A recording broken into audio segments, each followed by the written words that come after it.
Aujourd'hui, petite randonnée le long des falaises là-bas. On va passer là-haut à mi-chemin. On va aller voir le petit village de Fonteignàs qui est derrière, qui n'est accessible que par ce chemin et par un chemin de grande randonnée, en fait, un gros sentier qui descend de la montagne. Il n'y a pas de route et c'est un petit village, il y a plein de gens qui y habitent. On va aller découvrir ça. Bon, derrière moi, la petite ville de Ponta do Sol, où nous avons passé la nuit.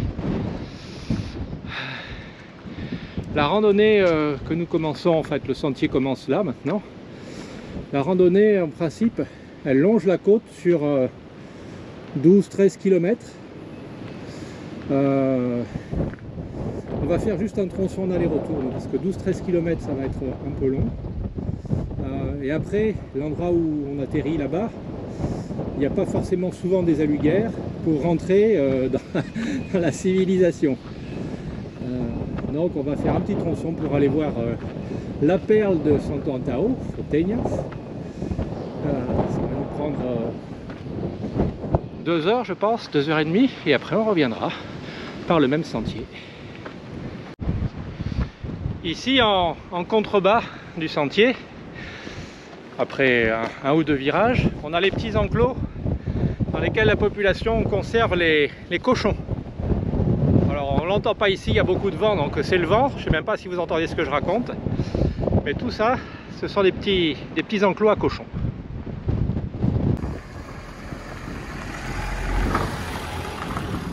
Et contre toute attente, il y a des aluguères qui passent sur ce chemin. Je pensais que c'était accessible que à pied.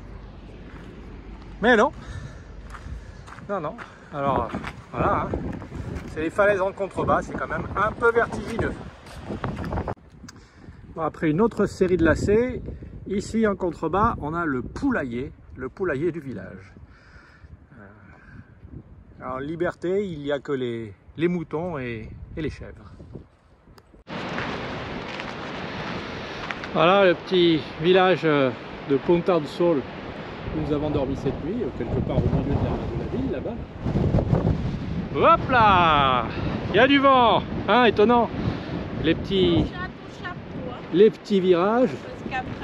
Oh, le chapeau il est attaché. Ah, elle est bonne. Voilà. C'est une balade familiale en fait ici. Elle n'est pas très difficile, un peu longue pour les gens qui vont au bout, mais là les gens qu'on a croisés à l'instant, c'est une famille, le père et les 2 grandes filles qui sont déjà passées tout à l'heure. Ils vont à Fonteignàs ou au petit patelin qui est juste après. C'est pas très long et c'est très joli. Voilà. On se promène à flanc de falaise.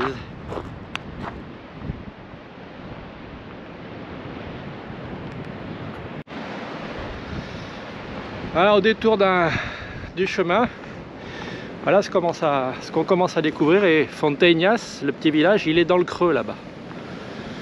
Alors le sentier après il redescend. Alors, il y en a une partie qui monte là-bas, il y a une partie qui longe la côte, qui passe par là pour aller pêcher. Mais sinon le sentier de Fonteignàs, il remonte là-bas sur la crête d'après et il redescend. Il y a un deuxième village, je crois, juste derrière.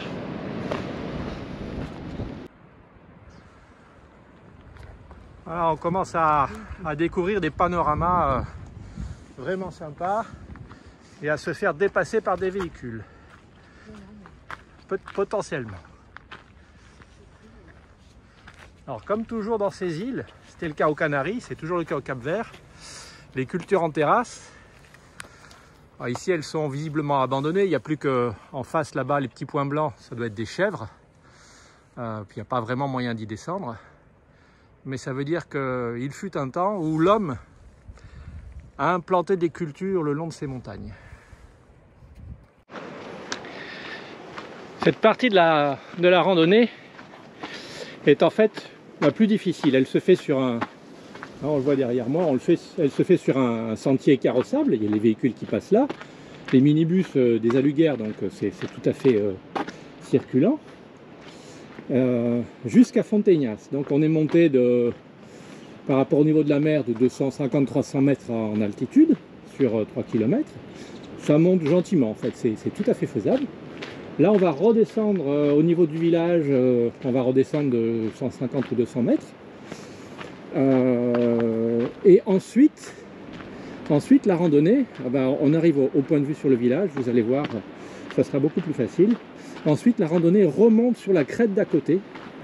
C'est ce qui fait que cette randonnée est plus difficile. Voilà. Attention. Hop là. Ah, le petit village. Alors on est un peu à contre-jour. C'est dommage, hein, c'est microscopique. L'été, quand le soleil est au zénith, ça se voit bien. C'est un très très beau village. Dans son barranco, comme on dirait aux Canaries, dans sa ravine.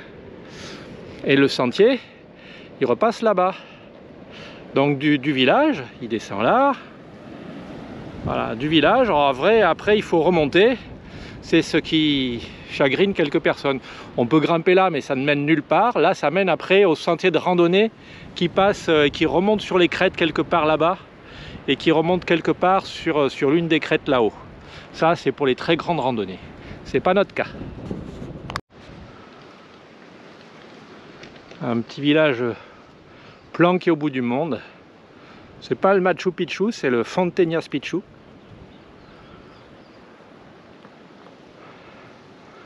Voilà, on est vraiment au cœur de la montagne. Par certains côtés, ça fait penser à, pour ceux qui connaissent, et pour les autres, vous irez voir, ça fait penser à Kauai. Il n'y a pas les cultures en terrasse là-bas, mais c'est très encaissé, c'est très abrupt. C'est une jeune île, c'est la plus jeune île de l'archipel d'Hawaï. C'est pas tout à fait les mêmes couleurs non plus, mais ça y fait penser. Très très beau.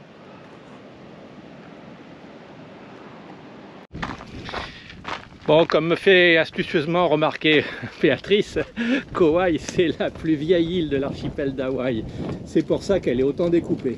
Et oui, hein, des fois, le manque d'oxygène dû à l'altitude fait raconter n'importe quoi au chef opérateur au chapeau. Voilà, à flanc de montagne, on a les gens qui défrichent les terrasses pour refaire les cultures. Alors ici, ce sont les fameux pois, les pois Angol, caractéristiques de l'Afrique de l'Ouest en particulier. Ce sont ceux que j'appelais les pois chiches. C'est bien la base de la cachupa, j'ai vérifié. C'est une espèce de fève. Alors le petit quart d'heure culturel, ce sont des légumineuses comme les petits pois, comme les fèves, comme les haricots blancs, probablement aussi comme les haricots tout court. Et légumineuse, c'est ce qui donne son nom aux légumes. Ça veut dire que les pommes de terre, les tomates, les courgettes, les carottes ne sont pas des légumes. Hein? Voilà, c'était le quart d'heure culturel. Alors on est dans un endroit très très encaissé. Là on a au-dessus de nous, on doit avoir 500-600 mètres, 800-900 mètres de hauteur de crête. Et on est encore à 150 mètres au-dessus du niveau de la mer. Donc c'est très très encaissé. C'est un vrai canyon. Il y a des sentiers qui vont dedans, je le sais. Il y a encore des cultures en terrasse là-bas. On les voit du dessus, il y a les vergers encore derrière, les carottes, les cultures vivrières sont en fait encore un peu derrière. Il doit y avoir un peu d'eau, j'imagine, qui descend par la vallée. Mais c'est très très encaissé. Le soleil, on est sous les tropiques, hein, donc le soleil est toujours très très haut sur le ciel. Donc il y a toujours de la lumière qui vient ici. Bonjour. Il y a toujours de la lumière qui vient ici, ce qui fait que les cultures poussent très très bien. C'est très à l'abri du vent. Le vent dominant, il vient de là-haut. En fait, il vient de derrière les falaises. Là. Donc c'est très à l'abri du vent. Bien évidemment, je le redis, on est sous les tropiques, donc il gèle jamais. Les températures les plus basses ici, en hiver, en février comme maintenant, à l'ombre, le soir, c'est peut-être 17-18. mais voilà, pas moins. Donc c'est extrêmement productif. C'est l'un des 2 greniers de l'archipel Santo Antão. Alors il y a plein de petites productions comme ça, c'est tout petit à chaque fois, hein. C'est pas grand, mais on retrouve toujours les mêmes choses, bananier, pois, manguier, canne à sucre, en contrebas là-bas, canne à sucre. Alors on n'a pas trouvé les distilleries, mais il doit y en avoir un peu partout. On est sur un sentier de grand passage, donc toutes les destinations à venir sont indiquées là. Cruzinha, c'est le point d'aboutissement du sentier de randonnée. À partir d'ici, c'est encore une fois 10-12 km, puisqu'on vient d'en faire 3 et quelques depuis le village. Avec un bon pas, ça se fait encore en 4 heures. Mais c'est loin. Bon, après une petite pause et un jus de pomme maison, je vais continuer tout seul la balade pendant un aller-retour d'1 heure. Je vais essayer d'aller voir la crête qui donne sur la vallée d'à côté. Là actuellement, le petit village est un peu serré. Comment? Mais bon, avec un peu de chance, je trouverai mon chemin. Comme tous ces villages, hein, les rues sont... C'est même pas des ruelles, c'est des passages. Là, hop, la balise, c'est le bon chemin.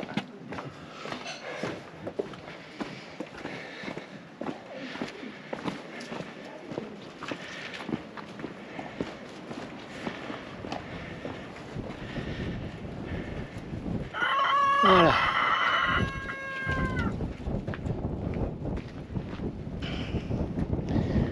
Ici, le panorama, comme toujours. Donc le sentier là, là-bas, il va monter là-haut. Ça devrait me prendre 30 minutes pour monter là-haut, j'espère. Bon, en randonnée, je marche pas spécialement lentement, ni spécialement vite. Là, je suis à mon pas, sur une route pavée que je connais pas, avec des bonnes chaussures de randonnée à tige montante.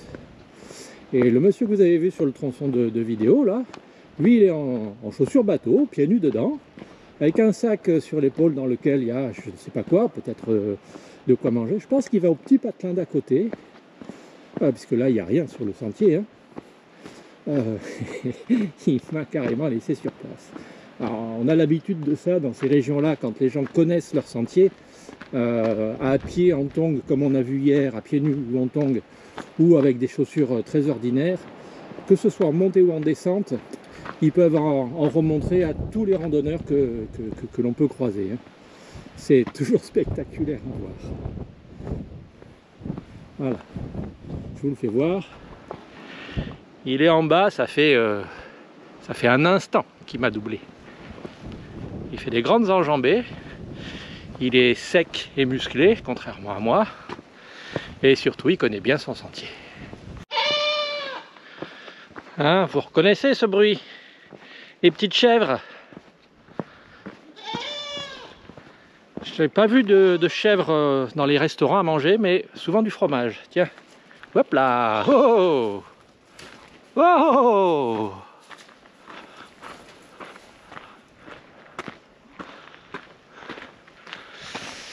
Voilà, notre panorama, toujours aussi encaissé. Alors évidemment, hein, les alugairs passent plus par ici. Les hommes, les ânes, les chèvres, c'est à peu près tout, hein. C'est à peu près tout. Mais ça avance bien. On venait de... Hop là, de là-haut tout à l'heure. Ah, toujours le petit village de Fontainhas dont je... Et là, tout à fait en bas, et les hommes qui préparent les cultures en terrasse. Alors, je ne sais pas ce qu'ils vont planter, parce que je ne suis pas du coin, hein. De la vivrière, je pense pas des bananes, c'est très en pente. Et il n'y en a pas sur ce flanc. Voilà, là aussi ça a été aménagé. Je ne sais pas. Mais il faut bosser. Et ça remonte, il n'y a pas de sentier là. Ça remonte directement sur l'arête de la montagne. C'est un travail difficile.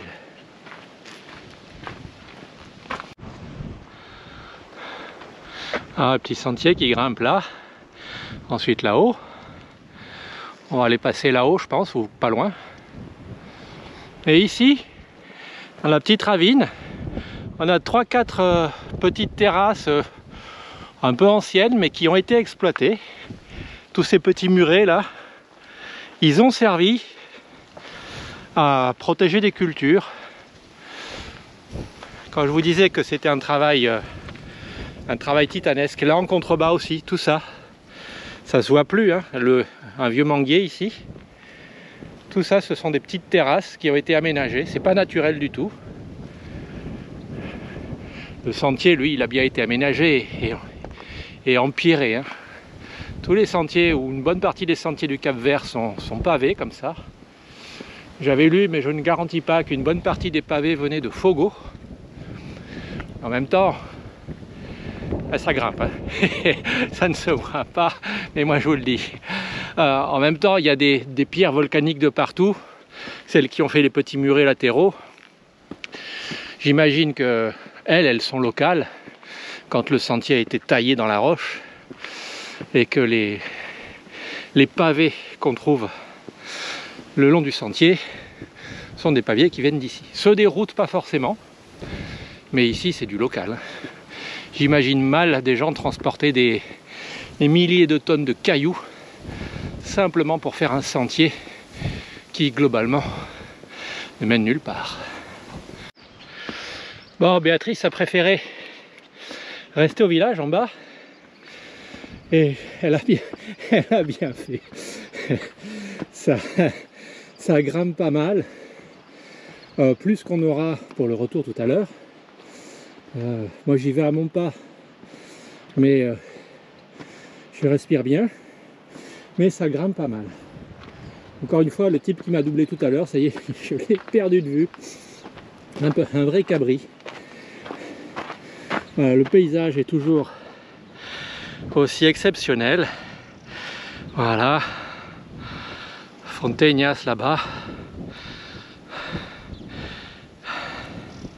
Il y a les cultures encore ici, ça c'est entretenu, il y a des gros tuyaux d'eau. Là-haut, ça ne l'est plus. Mais ici, oui, en face de moi, oui. Et là, juste en dessous, pareil, ce sont encore une fois les fameux pois. Il y en a partout. Je pense que c'est une plante qui vit avec peu d'eau et qui se développe bien. Mais en regardant de près, ça fait pas beaucoup de fleurs et pas beaucoup de graines. Il doit vraiment en falloir beaucoup pour faire un plat familial pour 4 personnes pour le soir. Bon voilà, je suis arrivé en haut de la crête, c'était mon point d'arrivée. Je ne descendrai pas au hameau abandonné ou pas de Corvaux, je vais vous faire voir. La descente est tout aussi, encore plus vertigineuse que ce que je viens de faire. C'est magnifique, il faut aimer, hein. Je vous montre. Voilà, on vient de là-bas, le sentier s'est promené, on arrive ici. Là on est vraiment sur une arête, hein, sur une crête. Ces roches-là sont caractéristiques de nature de roche. Ce sont des clivages et des remontées magmatiques ou des couches. Mais bref, là ça doit suivre toute la montagne, probablement jusqu'en face là-bas. C'est plus dur que les roches environnantes, donc de part et d'autre c'est érodé. Et ça délimite les deux vallées. Voilà la deuxième vallée en contrebas. Donc le monsieur avec son sac, voilà, il est déjà en bas, il s'est arrêté un petit moment. Il va descendre tous les vironzeaux, comme les randonneuses qui sont là-bas. Là-bas, il y a un petit hameau en principe abandonné ou quasiment abandonné. Je pense que le gars il descend. Et après, à flanc de falaise, c'est le sentier. Donc lui après il est sur la courbe de niveau quasiment. Et il va encore une dizaine de kilomètres plus loin à l'arrivée de la randonnée. On est sur des endroits franchement exceptionnels. Et dommage qu'il fasse pas beau. Par plein soleil, c'est des teintes de vert, de jaune, de marron, plus quelques taches de couleur sur le village, mais ça doit être magnifique. Et nous venions de Ponte do Sol, là-bas, où on a passé la nuit. Je vous disais que les locaux, ils font ça. Là, lui, le jeune, là, je viens juste de le voir, il est carrément en claquette, quoi.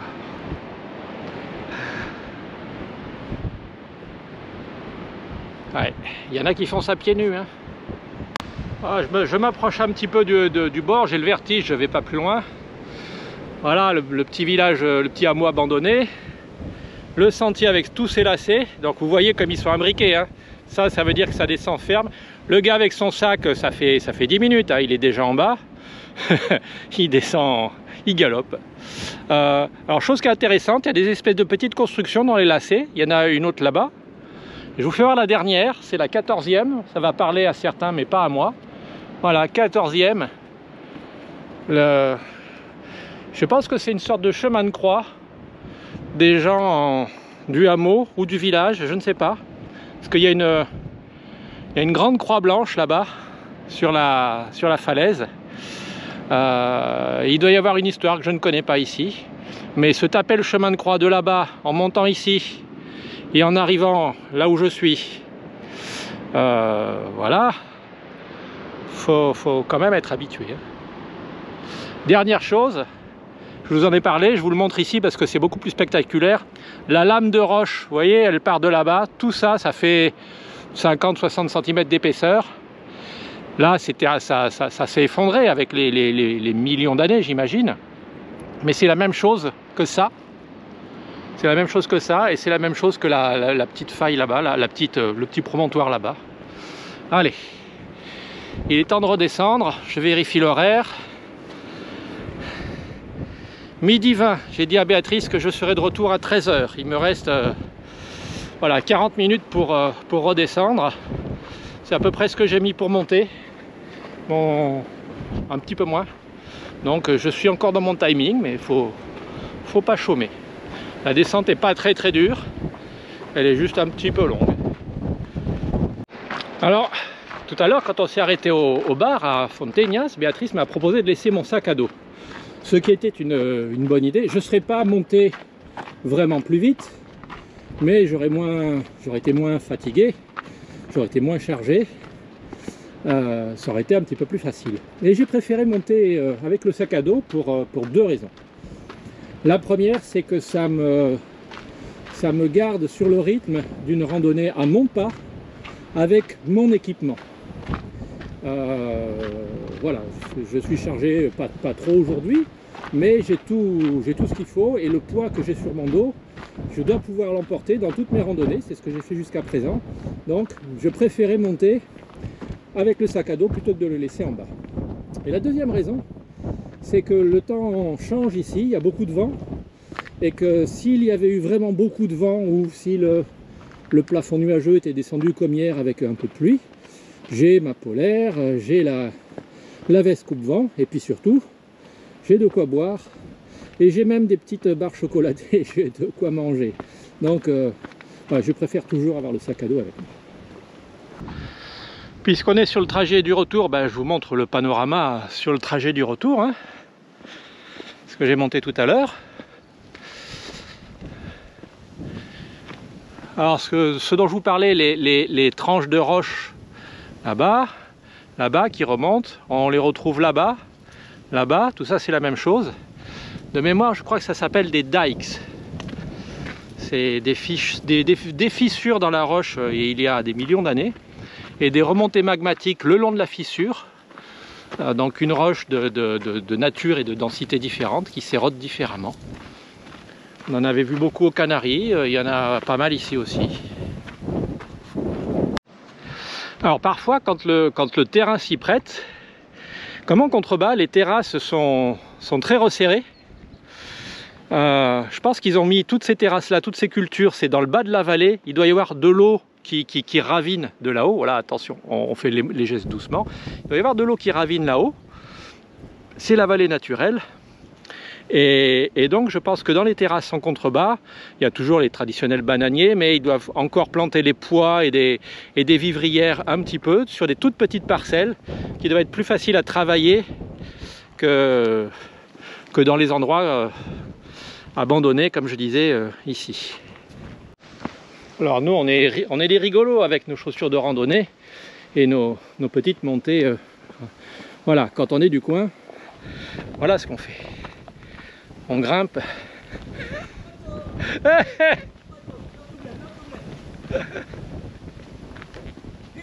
Bravo. On grimpe au petit trot. Ouais, ça entretient la forme. Mais là, franchement, ça a l'air de rien. Hein. Là où sont les dames, c'est quasiment descente. Mais ce que vient de monter le gars, vous ne le voyez pas. C'est toujours pareil. La caméra écrase la perspective, mais ça grimpe sévère. Bon, il me reste un peu moins d'un quart d'heure pour rejoindre Béatrice là-bas, dans le petit village. Ça devrait le faire. Là, il y a juste une petite partie devant moi, là où il va falloir remonter. Hein, je le disais tout à l'heure, c'est ce qui rend cette randonnée difficile, c'est que ça monte d'abord, puis ça descend, puis ça remonte, puis ça redescend. Puis sur la vallée de Corvaux, où on était tout à l'heure, le petit hameau abandonné, ça remonte un petit peu, et après c'est tranquille. Mais les premières étapes sont compliquées. Avec un peu de soleil, la vallée change vraiment du tout au tout. C'est très très joli. C'est un bel endroit. Et me voici de retour à l'heure. Un peu plus fatigué qu'il y a 1h30. Béatrice est toujours au bar. Elle a adopté des chats. Et elle lit.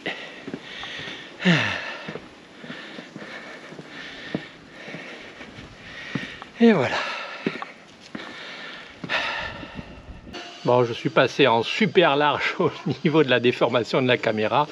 Mais voilà, une petite bière dans un petit troquet, dans un petit endroit. Voilà, il y a 2 tables, 4 chaises.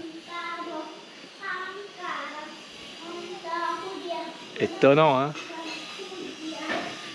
Vue sur les toits, avec des chats qui se baladent dans un triste état. Santé!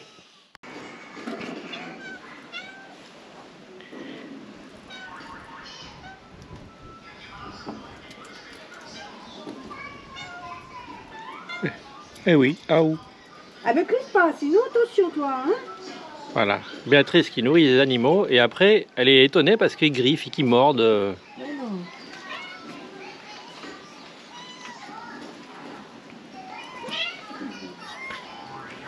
Et le microscopique là il a rien eu lui. Oui ben c'est comme ça. Bon, on est sur le chemin du retour. On a fait une petite halte à Fontainhas, histoire de boire une petite bière pour moi, manger une petite omelette et quelques frites. Béatrice m'avait attendu pendant 1 heure, plus d'1 heure, 1h30. Le temps s'est un peu dégagé. Le panorama est un peu ensoleillé, toujours un peu brumeux sur les hauteurs. Et le retour est ardu, puisque après le repos, ça commence par une montée un peu abrupte. Après ça va descendre, ça sera plus facile. Mais après le repas et le repos, oui, la montée est un peu difficile. Je vous fais voir le village. C'est joli comme tout.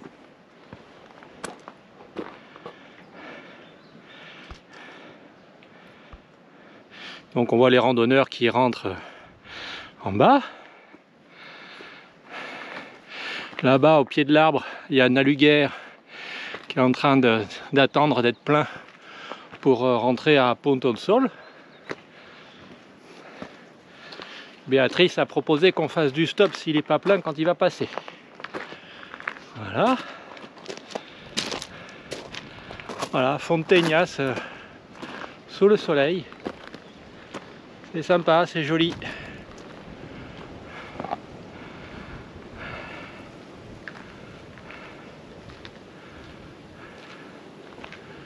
Voilà, on est au sommet de notre remontée. Maintenant, en principe, on fait que descendre. Ah, le petit village de Fonteñas qu'on a vu ce matin, là, il est un peu plus ensoleillé, toujours un peu de ciel brumeux, hein. Et là, on voit beaucoup mieux, il y a plus de contraste sur toute la façade en face, là. On voit toutes les anciennes terrasses qui ont été construites par les hommes, dont une partie est abandonnée. Mais je vous laisse imaginer le travail titanesque qu'il y a pour aménager tout ça. Ça a pris je sais pas, des siècles. Et on voit la randonnée que j'ai pas voulu faire. Et voilà, comme dit Béatrice, la deuxième tronçon que j'ai fait en partant du village, le petit sentier qui descend là-bas jusqu'au palmier, ensuite qui remonte là, qui fait les virages jusqu'à remonter là-bas, ensuite qui remonte jusqu'à la crête. Ça a l'air de rien, mais là-bas, le haut, il est un peu un peu horizontal, c'est facile, mais toute la partie ascendante, ça monte raide. C'est une bonne, Voilà, une bonne échelle. les copines de la région. Ah, il y en a un peu partout, 3, 4, 5. Voilà, il y en a encore une là-bas.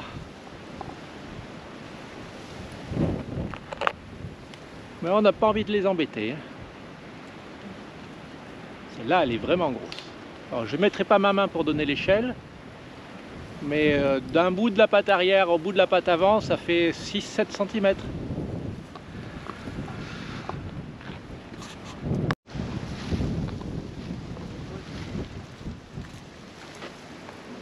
Et ouais, encore une là. Ouh. Bon, on a presque fini notre randonnée. Nous sommes de nouveau à la porcherie. Alors, ils sont silencieux. Voilà, c'est là où on était ce matin. Hein.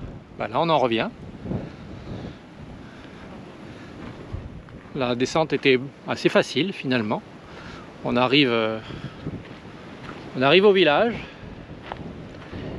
Et là, le truc, ça va être de trouver un aluguer pour nous amener à l'étape d'après. Et c'est pas une mince affaire.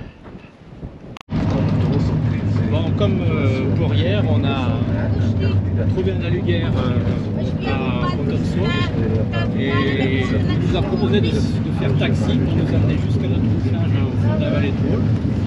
Ça va nous coûter un petit peu de 20 €. Et ça vaut le coup parce que ça nous évitera de faire des sauts de puce et d'être un petit peu coincé après. Voilà, donc c'est fin de journée, enfin fin de randonnée, et on verra notre point d'atterrissage total.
Notre aluguer vient de nous déposer. Alors on est dans un endroit tout à fait improbable. C'est magnifique, mais on ne sait pas où on va. L'endroit où on doit coucher, c'est quelque part par là. Je vous montre, c'est très inattendu. Donc en face de nous, on a la vallée de Paul, la très belle vallée. Là, on vient de prendre un petit sentier depuis 30 mètres entre les maisons. Et en principe, c'est quelque part par là, mais le guide nous a dit c'est par là. Mais allez savoir, allez savoir. Moutarde. Donc là, on se promène, hein. On visite, on découvre. C'est l'aventure qui disait. Alors ça pourrait être là-bas. Le truc jaune. Ah, ça me plairait bien là-bas. Auquel cas, on suit le petit sentier. C'était bien noté sur internet. Mais il est vrai que ça se mérite, hein. Je garantis pas qu'on fera une randonnée demain, peut-être qu'on descendra à pied sur quelques kilomètres avant de trouver un aluguer, juste pour s'imprégner des lieux. Mais là, on est au cœur de la nature. En même temps, on est au cœur des habitations. Tiens, présumons que ce soit l'escalier. Hein? Ça m'irait bien l'escalier. On peut essayer.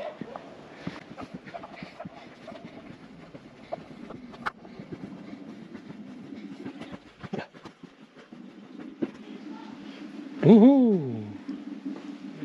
C'est Casa Covigno? Ah. Hola. Casa Covigno? Cavoqueño. Hop. Bon, mes petits poulets, ça y est, on est arrivé à notre couchage de la nuit. Écoutez, c'est un endroit extraordinaire. Je vous montre la chambre. Bon, une grande chambre. Ça, il n'y a rien à redire. C'est vaste. Il y a même une petite terrasse là. Voilà. Petite terrasse privative pour marquer le coup. On est dans un environnement verdoyant, mais on va voir ça de l'autre côté. C'est typiquement le genre d'endroit dans lequel on peut rester plusieurs nuits sans se lasser.